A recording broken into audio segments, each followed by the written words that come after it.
أعوذ بالله من الشيطان الرجيم.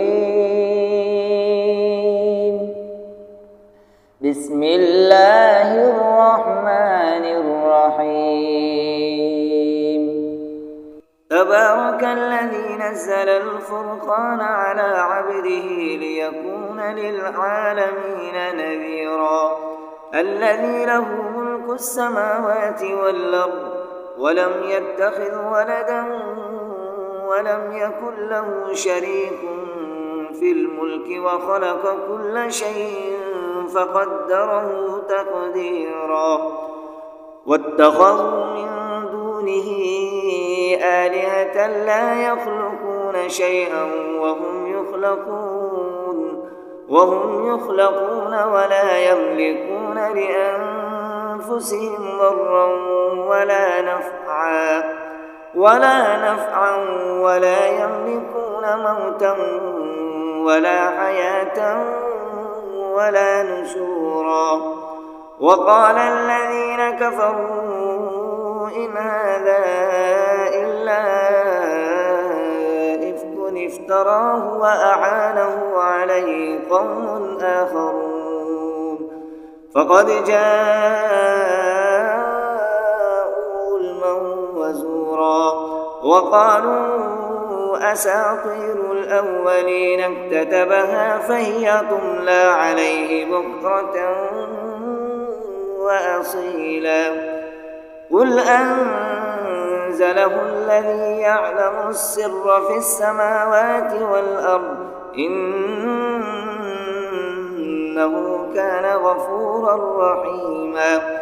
وقالوا ما لهذا الرسول يأكل الطعام ويمشي في الأسواق لولا أنزل إليه ملك فيكون معه نذيرا أو يلقى إليه كنز أو تكون له جنة يأكل منها. وقال الظالمون إن تتبعون إلا رجلا مسحورا. انظر كيف ضربوا لك الأمثال فضلوا فلا يستطيعون سبيلا. تبارك الذي إن شاء جعل لك خيرا من ذلك جنات تجري من تحتها الأنهار ويجعل لك قصورا. بل كذبوا بالساعة وأعتدنا لمن كذب بالساعة سعيرا. إذا رأتهم من مكان بعيد سمعوا لها تغيظا وزفيرا. وإذا ألقوا منها مكانا ضيقا مقرنين دعوا هنالك ثبورا. لا تدعوا اليوم ثبورا واحدة وادعوا ثبورا كثيرا. قل أذلك خير أم جنة الخلد التي وعد المتقون كانت لهم جزاء ومصيرا. لهم فيها ما يشاءون خالدين كان على ربك وعدا مسئولا. ويوم يحشرهم وما يعبدون من دون الله فيقول أأنتم أضللتم عبادي هؤلاء أم هم ضلوا السبيل. قالوا سبحانك ما كان ينبغي لنا أن نتخذ من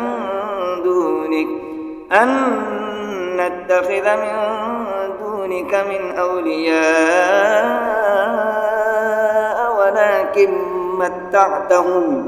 ولكن متعتهم وآباءهم